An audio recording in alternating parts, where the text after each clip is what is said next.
Olá pessoal, tudo bem com vocês? Hoje aqui eu tenho uma honra aqui de receber a doutora Manaíra. Tudo bem, doutora? Tudo bem. Hoje ela está aqui à frente da Delegacia Especializada da Mulher, não é isso aí? Isso, Delegacia Especializada de Atendimento à Mulher. Isso aí. Seja bem-vinda. Muito obrigada. Aproveito para saudar a todos e a todas que estão aqui nos assistindo nesse momento. Para quem não conhece, fiquei sabendo que você é natural de Recife. Fala um pouquinho aí sobre a sua jornada até chegar a Caicó. Todo mundo que chega aqui, né? Você está até comentando aqui que tem várias pessoas de Recife aqui, né? Major Valdez e entre outras pessoas que também são natural de Recife, não é isso? Isso, sou pernambucana, né? E surpreendentemente cheguei a Caicó e conheci muito pernambucano aqui. Geralmente pernambucano chega em Caicó, gosta e fica, né? A minha trajetória até aqui é uma trajetória longa. Sou recifense, mas saí de Recife com 19 anos. E aí tudo por questão profissional, trabalho, concurso público. E aí eu já morei literalmente desde o sul do país, já morei em Cascavel, no Paraná, até o norte, onde eu fui policial penal federal, até passar pelo Tribunal de Justiça de Pernambuco, onde eu passei boa parte da minha carreira trabalhando com criança e adolescente, com a parte de infância e juventude, na coordenadoria da infância do TJPE. E depois, até sair do TJ, eu trabalhei à frente como chefe da vara de violência doméstica e familiar, onde eu passei quase 10 anos. Caramba. E chegou em Caicó quando? Cheguei em Caicó, a delegacia efetivamente eu iniciei dia 25 de março, mas cheguei a Caicó, minha lotação em Caicó foi no dia 18. E aí, entre deslocamento e início de atividade, foi 25 de março desse ano, 2024. Quais são, aqui vamos agora iniciar aqui o nosso bate-papo, quais são os tipos de violência que tem doméstica contra a mulher? Nós temos, segundo a Lei 11.340 de 2006, conhecida por Lei Maria da Penha, né? Nós temos alguns tipos de violência doméstica. Tem os que são mais conhecidos da população como sendo violência doméstica. Infelizmente, a população, no senso comum, acha que violência doméstica é apenas aquela violência que é cometida contra a mulher que deixa marcas, que deixa roncha, que deixa alguma marca no corpo. Quando, na verdade, a violência mais grave que é cometida contra a mulher e que tem mais danos para aquela mulher durante o decorrer de sua vida é a violência psicológica. Segundo a lei Maria da Penha, nós temos tanto a violência física, que é essa que todo mundo conhece, que é o bater, é o espancar, é o agredir, é aquela que deixa marcas, né? Como temos também a violência psicológica, a violência sexual, patrimonial e a violência moral. Essas são definições de violências que a gente encontra no artigo 7º da Lei Maria da Penha. E nesse artigo a gente vem descrevendo o que é cada violência, né?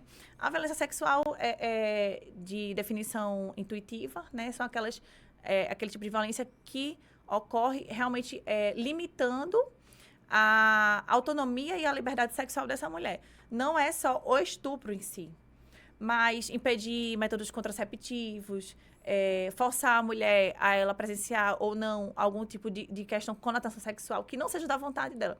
A gente tem que entender que todas as questões que são tratadas pela Maria da Penha, pela lei, elas entram na seara de liberdade e autonomia dessas mulheres.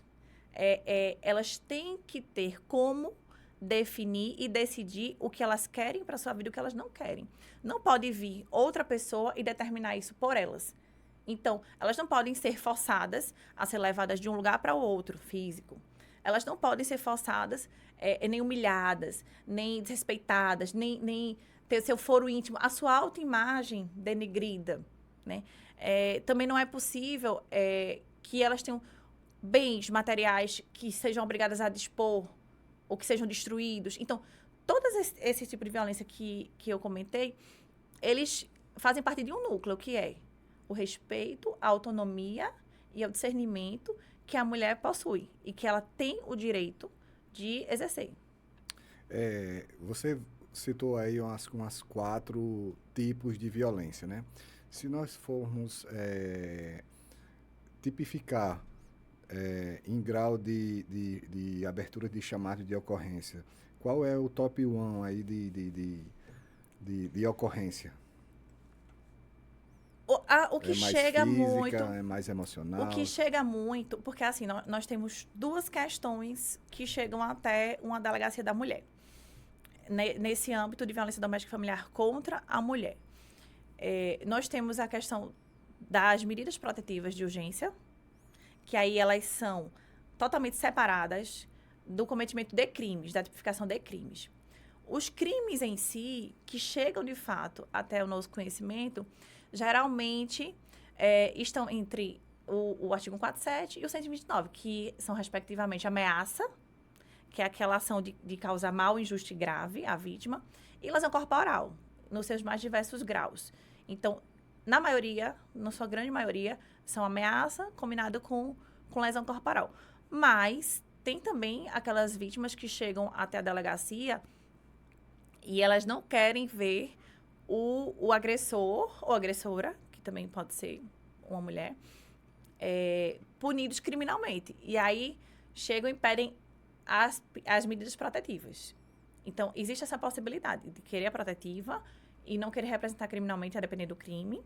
E como tem a possibilidade de querer levar adiante, a representar criminalmente e entender que não é necessária aquela medida protetiva. Então, as medidas protetivas, em si, elas são em maior quantidade de ocorrências na delegacia. Existem crimes que são passíveis como é que eu posso dizer, fiançáveis, né? Nesse caso, Maria da Penha, ela se pagar fiança, se caso ele seja condenado, ele consegue sair? Como é que é, né? Não, a Lei Maria da Penha, ela é regida de uma forma especial. O processo que rege a Maria da Penha, ele tem nuances e, por entendimentos já pacificados, por exemplo, a Maria da Penha, ela não é objeto de transação penal. Ela não pode... Antigamente era possível. Inclusive, existia a conversa entre os agressores e você bateu quantas cestas básicas nela? Não, eu bati 30, eu bati 5. Ah, você bateu pouco. Então, assim, hoje não é possível. Com a lei, não é possível que haja transação penal. Não é possível ser considerada crime de menor potencial ofensivo. A ação pública que é referente à lesão corporal na violência doméstica e familiar contra a mulher, ela é pública e incondicionada. O que é que isso quer dizer? Que, independente da mulher querer continuar o processo ou não, a iniciativa, qualquer pessoa que saiba que aquela mulher sofreu uma violência de lesão corporal, ela pode denunciar. Não entra mais na seara, por exemplo, como ameaça. A ameaça, ela não é pública condicionada, ela é condicionada à representação. A vítima tem que querer representar criminalmente. E é passível de retratação, diferente da lesão corporal. Quais são os sinais que pode se dar que a pessoa teve, vamos dizer assim, uma violência doméstica? Olha, são sinais... A física fica mais fácil, né? E como é que você sabe se emocionalmente a pessoa está sendo lesionada, vamos dizer assim? Por muitas vezes, até o silêncio dessas vítimas é um silêncio muito, muito eloquente, porque, assim, as marcas e as características do comportamento deprimido, da insegurança, da forma de que aquela vítima ela se coloca diante das outras pessoas, pelo fato dela ser subjugada corriqueiramente e dela ser ofendida e humilhada, ela se apresenta de uma forma sem autodeterminação, de uma forma triste, de uma forma que fica vulnerável. A palavra é essa. E vamos dizer assim, qual o papel da polícia, certo? E da especialidade, no caso da mulher, neste caso, como é que seria? O papel da polícia é um papel extremamente necessário, porque a delegacia ela é a porta de entrada dessas violências para o sistema de justiça. Então, muitas vezes é através de um flagrante que isso é levado até a delegacia. Outras vezes as mulheres vão lá querendo um apoio. Nem sempre elas chegam lá querendo justiça, que o acusado ele seja condenado. Não, geralmente não é isso. O fenômeno da violência doméstica e familiar, ele é muito complexo. E eu falo sempre desse ciclo de violência, que é um ciclo que se inicia com a tensão, e é aquela fase que o homem ele vai, e ele ameaça, e ele dá um empurrão, e é um aperto, mas ainda não efetiva de fato aquelas agressões, até a fase de agressão em si. E o ciclo ele continua, porque quando termina esse momento de agressão e de tensão, ele passa para a lua de mel. Então, a importância da polícia e da delegacia, especificamente nesse momento, é para que essa mulher, quando ela procure, quando ela chega até uma delegacia, que geralmente é nessa fase de tensão ou de agressão, ela consiga, com um apoio especializado, com equipe voltada para a compreensão desse ciclo, ela consiga rapidamente uma resposta e que ela consiga romper com esse ciclo de violência em que ela está inserida. Baseado na sua resposta, tipo, a pessoa procurou a delegacia para poder pedir medidas protetivas, né? Como é que funciona? Qual o primeiro passo que a mulher tem que dar para iniciar essa medida de medida protetiva que se fala, né? Sim. E geralmente quanto tempo isso leva? Olha, a medida protetiva de urgência, ela é voltada... Quando é que se caracteriza urgência? Existe Existe assim, a MPU, a gente chama de MPU, Medidas Protetivas de Urgência.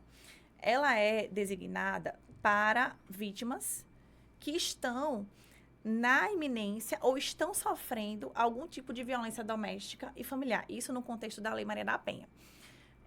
Quando a vítima chega até lá, e, por exemplo, ela tá sendo vítima de um stalking, de uma perseguição, ela está sendo vítima de ameaça, ou ela foi vítima de uma agressão, de uma lesão, ela está, naquele momento, precisando que o poder público interfira e deixe esse homem longe e afastado dela. Então, tem que ter, ainda que seja uma pré-cautelar, a gente chama de pré-cautelar, porque não tem elaboração de provas ainda, é muito efêmera, mas tem que ter o mínimo de fundamentos para que a justiça, todo o sistema de justiça se mobilize e entenda que aquilo ali existe, de fato, uma urgência, uma emergência, que aquela mulher precisa de proteção naquele momento. É por isso que existem as MPUs. A vítima chegando até a delegacia, imediatamente é registrado um boletim de ocorrência, que não necessariamente vai virar uma representação criminal. Gerando essa representação, já é encaminhado para o judiciário. Chegando ao judiciário, o judiciário tem 48 horas para decidir.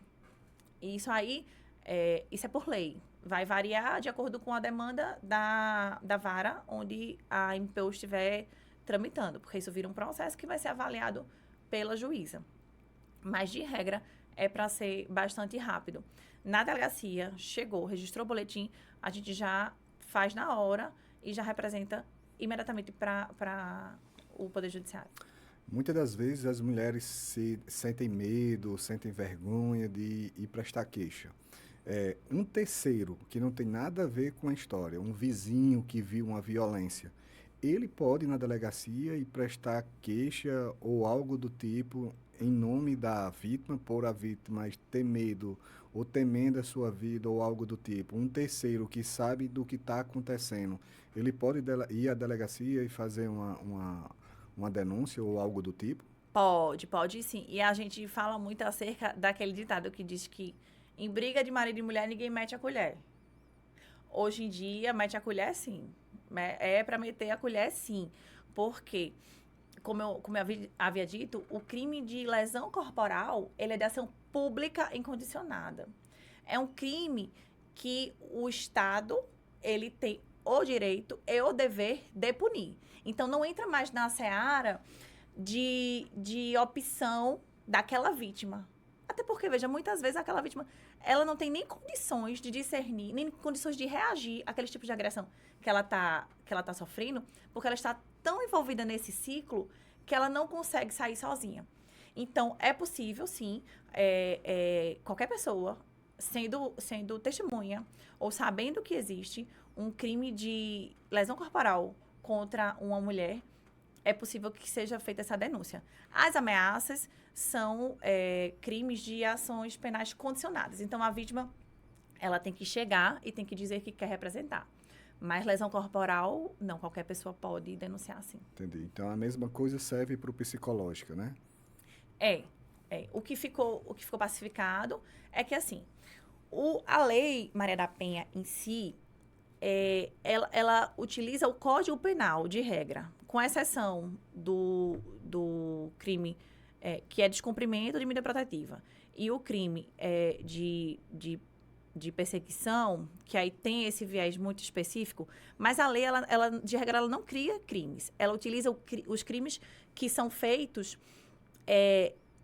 que são tipificados no Código Penal. O que é que a lei vem trazer?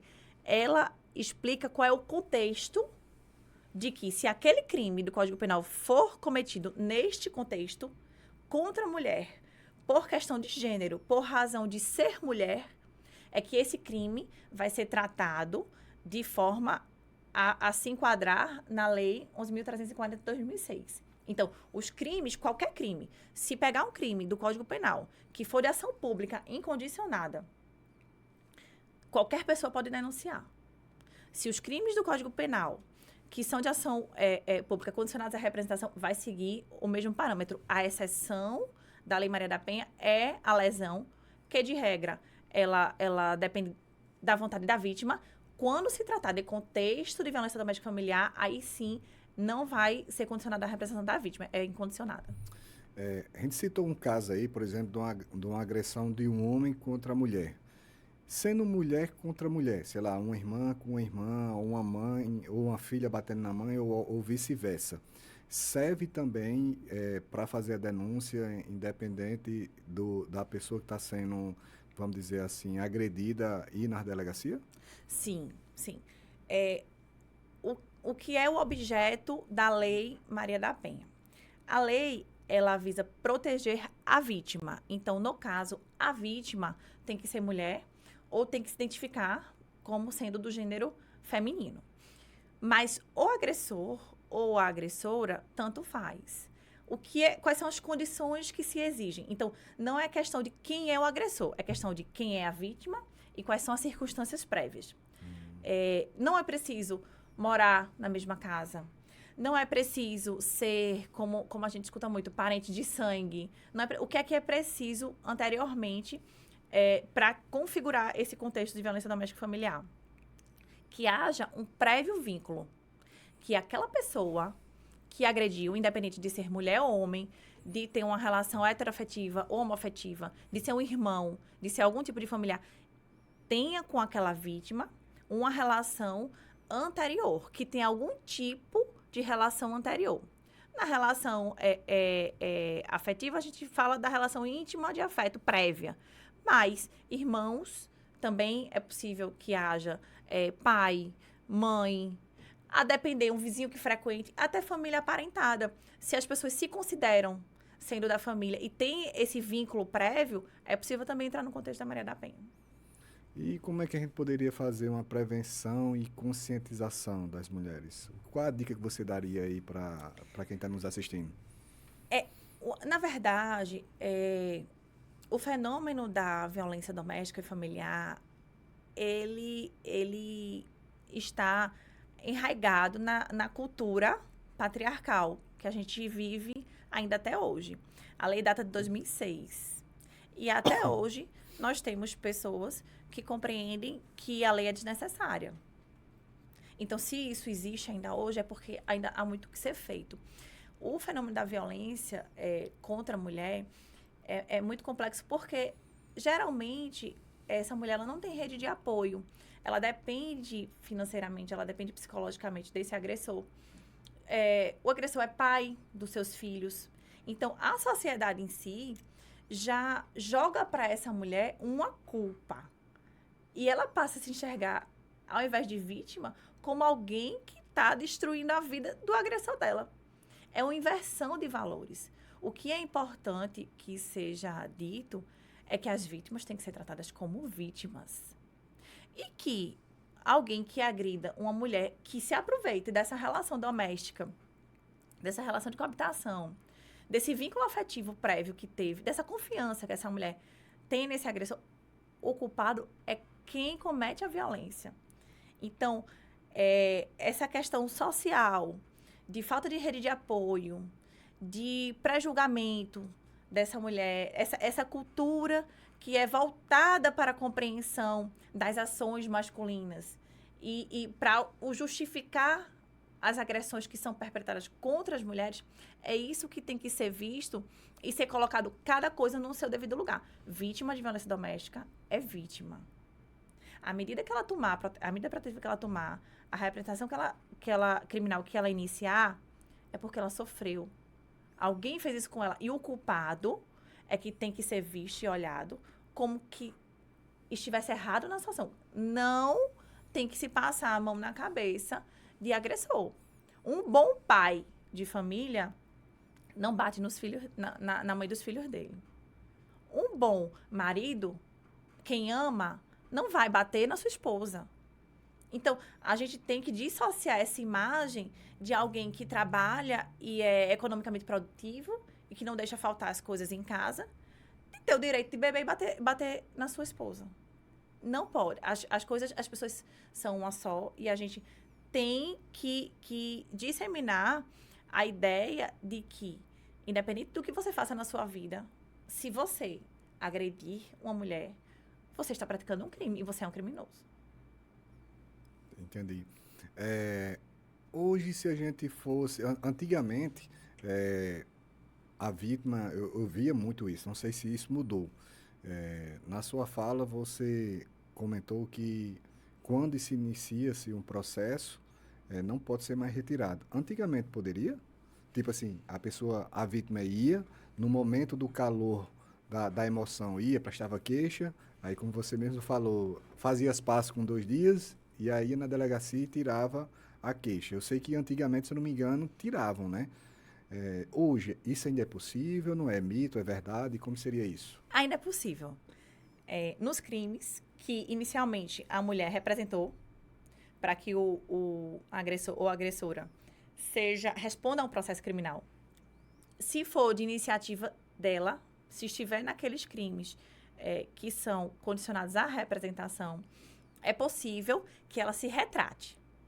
E aí, de que forma é feita essa retratação? Já vem do processo, ela tem que dizer que, antes do recebimento da denúncia, ela tem que dizer que não quer mais, que ela não quer mais. E aí é marcada uma audiência, de acordo com o artigo 16 da Lei Maria da Penha, para que ela diga diante do juiz que ela não quer que aquele processo prossiga.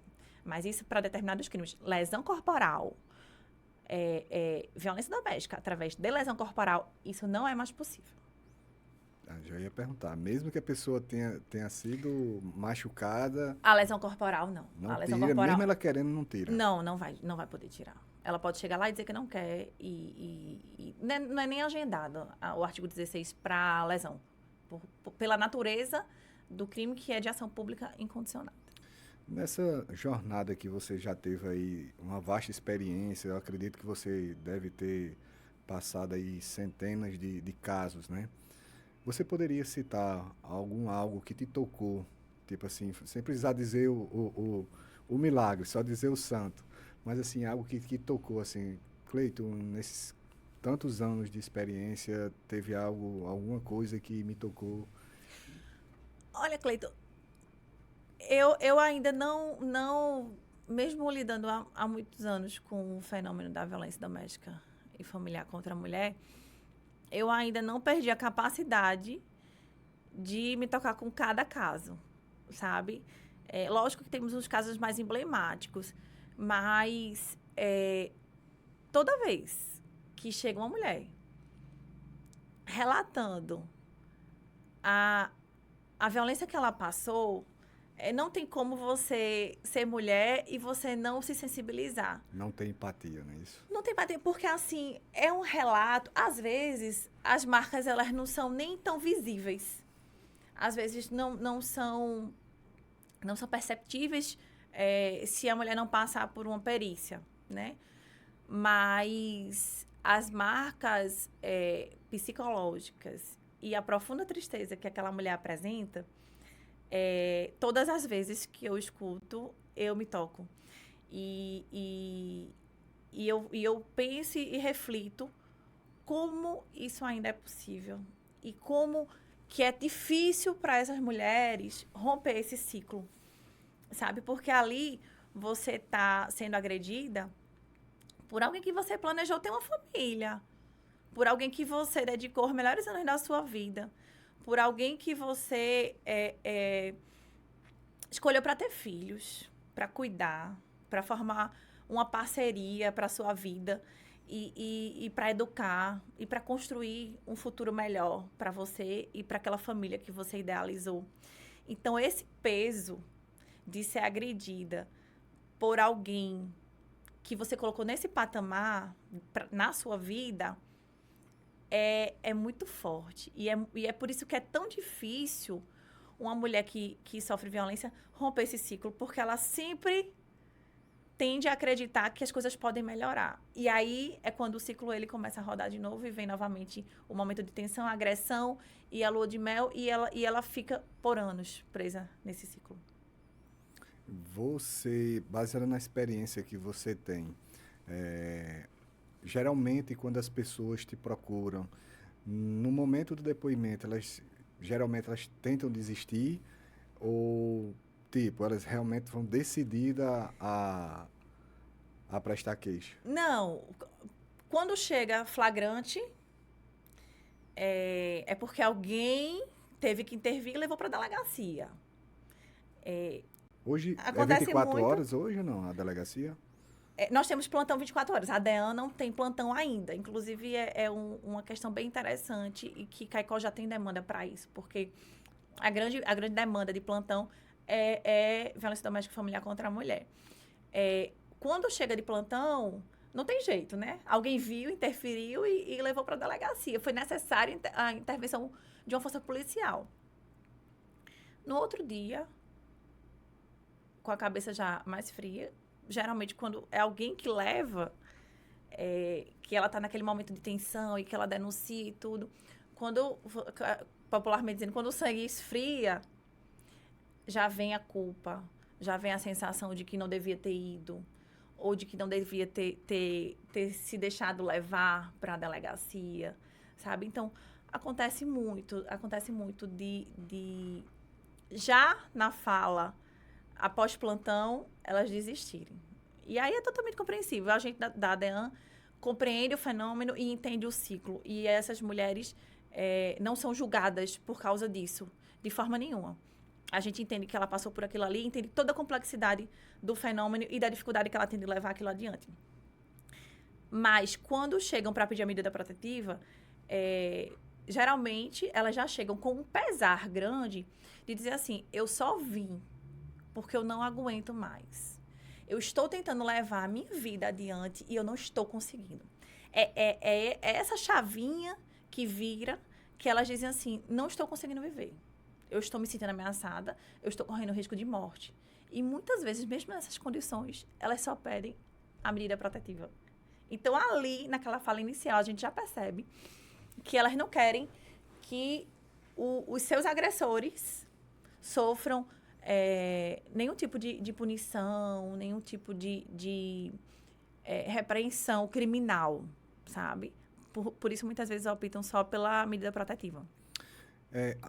Quais são os benefícios? Eu sei que a medida protetiva ela tem vários benefícios, né? Qual seria, vamos dizer assim, a principal? Olha, a principal, que geralmente se pede, que é o grande motivo que as mulheres procuram, é porque elas se sentem inseguras com o agressor tendo acesso a elas. Então, eles vão ao local de trabalho, eles vão onde elas moram, eles vão onde elas frequentam e representam um risco. Então, geralmente, é esse afastamento. É que eles ou saiam de casa ou que eles sejam proibidos de frequentar os locais que elas frequentem. Elas querem ficar longe. Geralmente, quando elas conseguem que eles fiquem longe, elas conseguem tocar a vida delas, levar a vida adiante, já se dão por satisfeitas. Lógico que não é a maioria. Mas é importante que se diga que a lei ela não é feita para punir. A lei é feita para conscientizar e para que o crime ele não ocorra. Mas se o crime ocorreu, ele deve ser investigado, ele deve ser averiguado e quem cometeu deve ser punido. É interessante que as mulheres tenham essa consciência de que, ao denunciar, o silêncio não vai protegê-las. Eu falo e repito, o silêncio não protege. O ciclo, cada vez que o ciclo gira, que ele roda, ele vai se agravando. Então, de um empurrão, é um apertão, do aperto, é um empurrar na parede, é um bater na cabeça, até tentar tirar a vida dela. Cada vez vai piorando e vai piorando mais e mais. Então, com a repressão necessária e adequada criminal, ela vai estar evitando que esse ciclo ele se agrave. Ainda que depois ela entenda que por algum motivo queira retornar a essa relação, que é o direito da mulher, é ela que escolhe, mas que quem cometeu o crime que seja punido devidamente.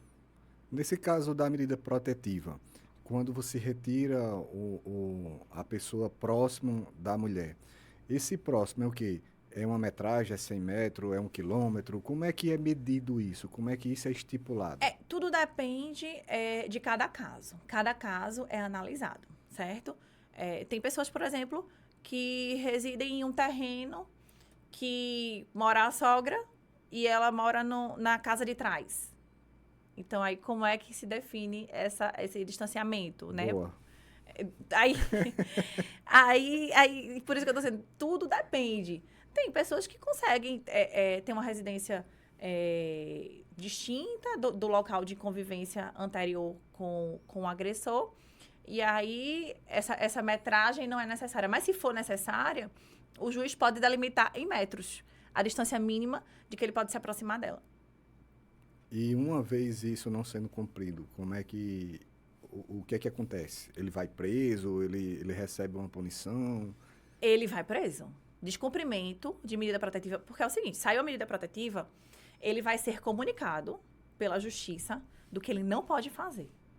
Então, a partir do momento que ele sabe que ele não pode fazer e ele descumpre, voluntariamente ele descumpre, ele possui o dolo de descumprir essa medida protetiva, ele está cometendo um crime previsto na Lei Maria da Penha.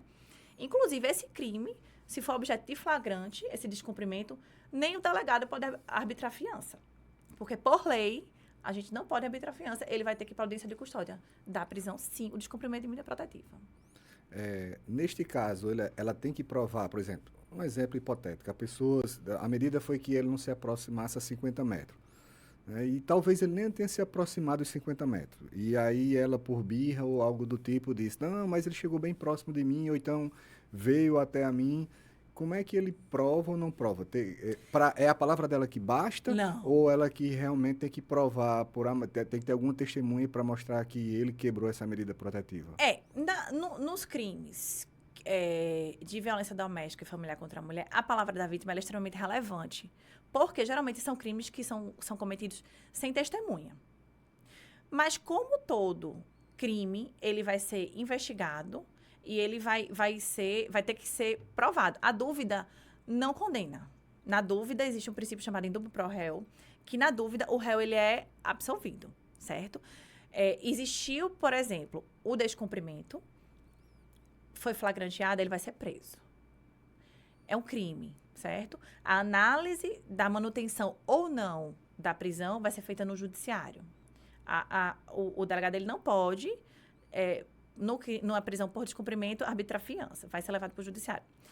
O fato dele ser solto não quer dizer que ele cometeu ou não cometeu o crime, tá? Significa simplesmente que, naquele momento, entendeu-se que não tinha elementos suficientes necessários para que ele fosse mantido preso. Mas o crime em si, de descumprimento, vai ser investigado. Então, não vai ser só simplesmente o que ela falou. É o que a mulher disse, de acordo com todos os elementos de informação que foram colhidos, como qualquer inquérito policial. O descumprimento também vai ser levantado. E ao final, é que a autoridade policial vai chegar à conclusão ou não de que houve descumprimento ou não, e vai indiciar ou não para que envie para o judiciário para que ele responda criminalmente. Então, tendo descumprimento, então ele já vai em cana e vai cumprir X tempo de cadeia. Se ele for preso em flagrante, ele vai continuar preso por esse descumprimento. E ele não vai sair por fiança. Geralmente é quanto tempo? Não, aí ele vai para a audiência de custódia. E lá o judiciário vai analisar os critérios de prisão dele. Tem prisões que, a depender, vão ser mantidas, porque tá ali, são elementos muito claros, são indícios muito fortes de que aquele homem, estando em liberdade, ele vai continuar mantendo aquela mulher em risco, e aí ele realmente, os requisitos da prisão preventiva estão presentes, ele vai ser mantido preso. Caso não seja, ele vai ser liberado. A gente não tem um tempo para que isso seja avaliado. A gente tem um tempo para audiência de custódia, que geralmente é 24 horas, é para ser. Mas o tempo que ele vai ficar preso, tudo depende do caso e da situação. Por exemplo, é um descumpridor quanto mais. Possivelmente ele vai ficar preso e vai responder ao processo preso. Ainda que mais na frente ele possa ser solto. Porque tudo vai depender de cada caso. Entendi. Estamos aí nos finalmente. Gostaria de saber se teria algum tema mais que você gostaria de falar, que nós não falamos, alguma dica que você queria dar para as mulheres. Fique à vontade. A ADEAN, ela lida hoje com violência doméstica e familiar contra a mulher. Recentemente, nós também estamos com a atribuição de violência doméstica e familiar contra criança e adolescente, independente de ser do gênero feminino ou não. Maus tratos também está com a ADEAN. Violência doméstica contra idosa também está com a ADEAN. E crimes contra a dignidade sexual de criança e adolescente também está sendo atribuição nossa. Então, Então, até 17 anos é adolescente. Adolescentes são dos 12 aos 18. 18 completo já é imputável, já está na maioridade penal. E criança de 0 a 12 incompletos. Todo esse público está com a gente, crime contra a dignidade sexual. E a gente está nessa semana, especificamente, na semana do 18 de maio. E é uma data nacional que se comemora e se mobiliza toda a rede de proteção de direitos das crianças e adolescentes para o combate ao abuso e exploração sexual de criança e adolescente. Então, em relação a isso, eu deixo aqui a mensagem para os pais, os responsáveis, para quem tem essas crianças e adolescentes sob sua guarda, sob sua custódia, que fiquem muito atentos às crianças, a quem está acompanhando essas crianças, ao comportamento dessas crianças, porque, geralmente, os criminosos são pessoas próximas, são pessoas do convívio, são pessoas que estão ali fazendo parte e que possuem a confiança dos pais e dos responsáveis. Então, tudo isso está interligado. Quando eu tenho uma violência doméstica e familiar cometida dentro de uma residência, e naquela residência eu tenho crianças, eu tenho adolescentes, eu tenho pessoas convivendo, idosos. Então, toda essa questão doméstica e familiar, ela precisa e deve ser tratada de uma forma sistêmica. Não à toa que esses crimes agora são atribuições da ADEAN aqui de Caicó por decreto, né? Então, o que é que eu deixo de mensagem a todos, né? Cuidem das relações familiares.